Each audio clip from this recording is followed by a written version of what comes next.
In a world that's becoming increasingly disconnected, how do you separate yourself from everybody else by actually increasing connection? And that's what we're going to be talking about in today's Speak and Get What You Want podcast. And we're going to be talking about three specific things that you can do to increase connecting or connection with other people. You know, in the world that we live in right now, so many people get distracted. So many people aren't paying attention. And because of it, they're losing connection with other people. So when you intentionally go into a conversation, when you intentionally meet somebody, and you remember these three things that we're going to talk about, your connection drastically increases. People then leave conversations with you thinking to themselves, wow, I really connected with that individual. I really enjoyed being around that individual. Your success in life is directly connected to your ability to create connection. And so I'm going to share with you these three things. And, you know, it's all based on the foundation that we talk about in the Speak and Get What You Want book. And we've talked about on the podcast. And that is simply this: everyone's favorite subject is themselves. And when I say that to people, no one disagrees. Everyone's heard it. Everyone knows, yes, I get it.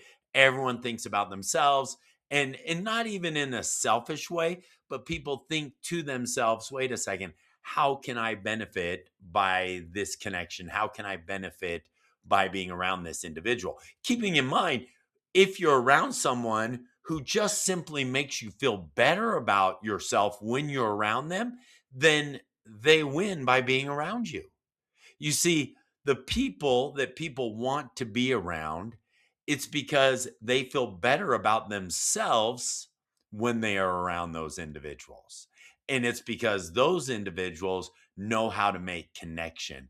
And I might even add positive connection, because when you're with somebody and you leave them, and it's not only served as a great connection, but also you leave feeling more positive, you leave feeling more optimistic, you leave feeling better about yourself, then it absolutely changes the dynamic of the conversation. It changes the dynamic of the relationship. So remember, everyone's favorite subject is absolutely themselves. So three things you need to remember when you're creating connection so that people feel closer and connected to you. The number one is that the number one thing to remember is this: you've got to listen. Now, when I say, oh, you've got to listen, everyone always says without fail, whether I'm speaking at a conference or a workshop or even working consulting with a company one-on-one, I'll say it's incredibly important that you're listening.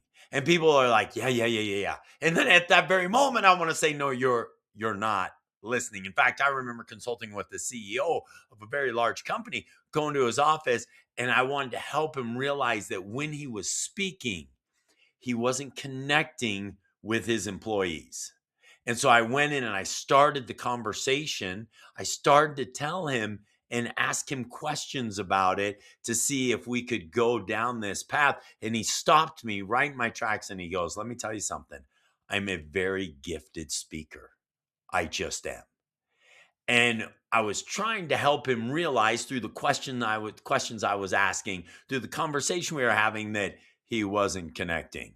But he said, no, I'm gifted. And I'm like, well, and because he wasn't listening. And so the number one thing we all need to work on and really focus on so that people feel connected to us is we have to listen. Now, keep in mind, listening takes work. It's hard. It's not easily done. We easily get distracted. In fact, those cell phones that we have in our pockets will often come out in the middle of a conversation. And so we have to really focus on listening. Now, people need to remember when they're listening, too often they're thinking to themselves, what am I going to say? What am I going to say? But instead, you should be thinking to yourself, what questions am I going to ask? What questions can I ask this individual? Because if you go into every conversation thinking to yourself, not what you're going to say, but what questions you are going to ask, therein is the foundation of creating deeper and more meaningful connection. And even more powerful than that, or I should say, in addition to that, is when people answer your question, you respond with, interesting, tell me more about that. Really, why was that? And you get them to even reveal more. I promise you this, people will tell you more than you could even imagine if you will but listen, ask those questions, and follow up with additional questions, and connection will happen. So, the number one thing that we need to remind ourselves all the time when we're seeking connection is we have to listen. We have to listen. In fact, one of the companies I was consulting with had me on a sales call, and they said, Chad, we're really looking at going in this direction. Can you sit in on this call with us? And I sat down on the sales call. And for the entire call, that sales rep, and by the way, this was a significant investment this company was going to make. Throughout that entire call, the sales rep never asked any meaningful questions. And when he did, he quickly moved on to what he was going to say. So discipline yourself enough. And by the way, if you were to ask this sales rep, what's the most important thing you can do when it comes to creating connection or selling or whatever it might be, they might even tell you, oh, listening and asking questions. And yet we don't do it. So just like remembering that everyone's favorite subject is themselves, listening and asking questions and following up is the very first thing that you need to remember. Now, the next two things that I'm going to share are actual traps that we need to make sure we never fall into when trying to create connection. The first trap is the right turn trap. Now you go, Chad, what's the right turn trap?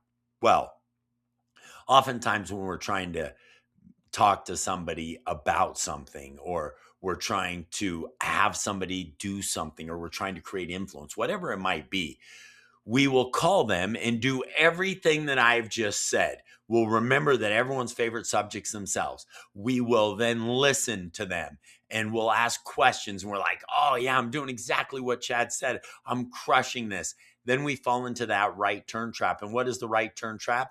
We say things like, well, the reason for my call today. Wait, what? Yeah, the reason for my call. Wait, so all of the conversation we had before, all of the questions you were asking me about my family and what I was doing, and all of the things that you pretended to be excited to hear about, were all just fluff, because actually the reason for my call was this.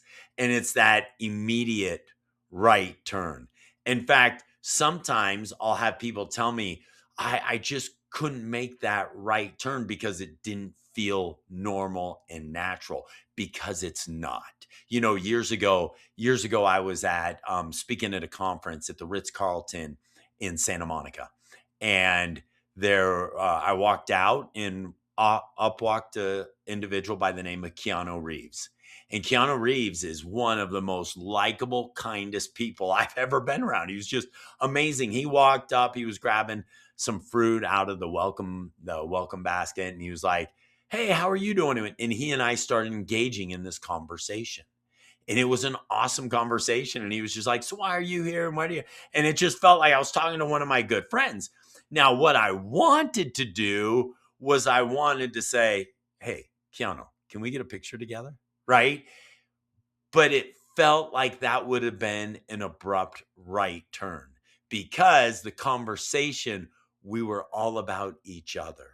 And then if I were to say, "Hey, can I get a picture?" It just would have felt like, whoa, that's a right turn. That's about me. Too many times when we make that quick right turn, that what I call the right turn trap, is when you've talked to somebody and you go, "Well, actually, the reason why I'm calling," or actually why I'm reaching out to you, or actually the reason why I thought about you. And people are like, "Wait, what?" Now, they may not even initially recognize that right turn trap, but all of a sudden the conversation feels weird. All of a sudden the conversation feels like, "Wait, what just happened right here?" Because you took a conversation that was all about them. You took a conversation where connection was occurring, and you said, "Actually, I need a picture of you. actually, I need to make this a little bit about me. So, number two, after you listen and ask those questions, that second thing I need you to make sure that you are focused on is that you don't fall into that right turn trap where you immediately start talking about something different because you have an agenda, you have something that you need to accomplish. If you listen closely, if you are asking questions, in most cases, the thing that you're looking for can be brought up, still making it all about that individual and not taking or falling into that right turn trap. Now, the third trap you have to be very careful not falling into so that you can create deeper connection. It's called the common interest trap. Now, you say, whoa, Chad, how is the common interest trap a trap that prevents me from connecting with that individual? Let me explain. We think to ourselves, wait a second. I say I love fishing, right? I bet I would if I ever did. My son-in-law Travis, he loves it. I mean, he would spend his whole life fly fishing, and with my daughter and his kids, grandkids. But anyway, I digress. The point is this: let's say I love fishing, and all of a sudden I say to myself, you know what? I would I really like fishing, and I'm connecting with someone and they say they like fishing. And so we fall into that common interest trap and say to ourselves, you like fishing, I like fishing. And we by accident fall into a conversation that's all about us and all about my fishing experience.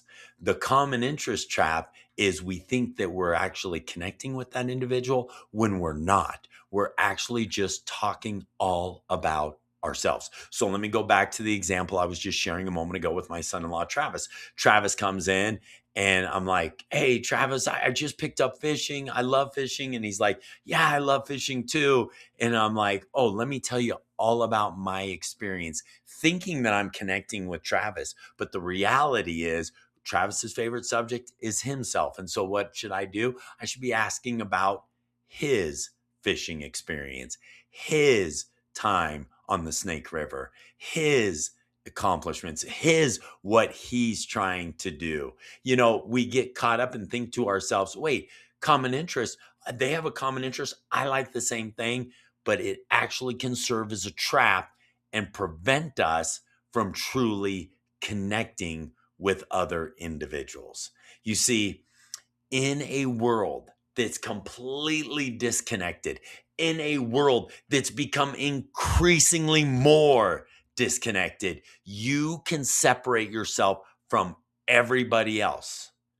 You can separate yourself from everybody else by doing those three things. You do those three things, and I promise you, you will start deepening connection. Now, what does that mean to you personally? Well, regardless of what your goals are, whether they be financially, relationships, whatever it is, if you apply those three things, number one, listen and ask questions.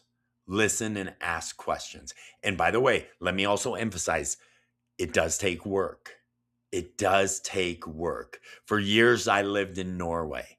And throughout the conversation, when you're speaking to a Norwegian, they will nod their head. They will say yes repeatedly through the conversation. Or if you're saying something negative, they'll say no, no. That they'll be very much engaged in the conversation the entire time.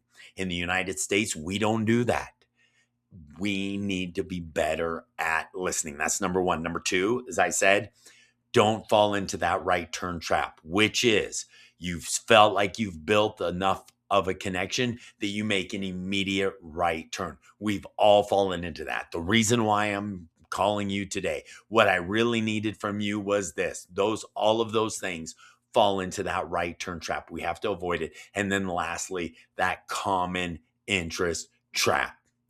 We believe too often that the common interest, the questions that create common interest, or rather establish common interest, we believe we're creating connection when in reality, we are becoming increasingly more disconnected because we're talking only about ourselves. I promise you this: do these three things, your connections will deepen, your success will increase, regardless of where you're looking for success. If you're looking to make more money, if you're looking to create deeper relationships, whatever it might be, you will improve and have greater success as you adhere to these three things that cause and create deeper connection. So apply them and start creating deeper connections and start experiencing greater success.